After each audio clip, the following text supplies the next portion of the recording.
لوگ عجیب ہوتے ہیں، غلط ثابت ہونے پر معافی نہیں مانگتے، رابطے توڑ لیتے ہیں۔ بہت مضبوط ہوں میں، یہ دنیا جانتی ہے، بہت کمزور ہوں میں، یہ صرف اللہ جانتا ہے۔ سامنے والے کی طرف سے اگر بہت دیر کوئی رابطہ نہ ہو تو دستک دے کے پوچھ لیجئے کیا وہ زندہ ہے۔ اگر وہ زندہ ہے تو یقیناً آپ وہاں مر چکے ہیں۔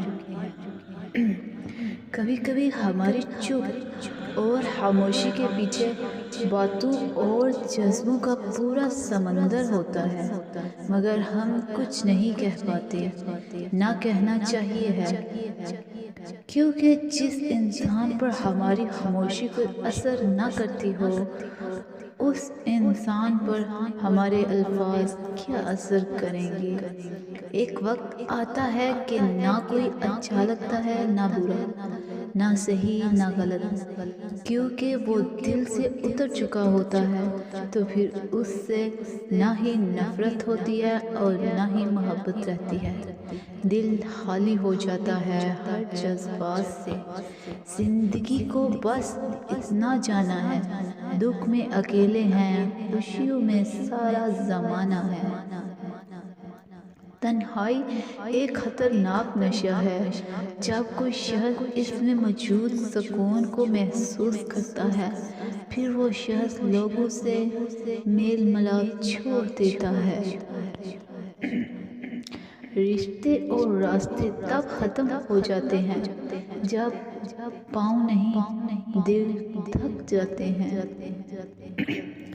شکر ہے کہ میں آنسوؤں کا کوئی رنگ نہیں ہوتا، ورنہ صبح کے اجالوں میں رنگین تکیے سب کے راز کھول دیا کرتے۔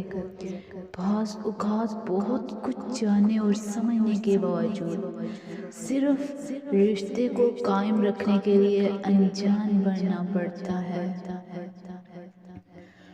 کچھ طوفانوں کو اپنے اندر قید کر لینے میں ہی بھلائی ہوتی ہے، کیونکہ وہ باہر آتے ہیں تو بہت کچھ تباہ ہو جاتا ہے۔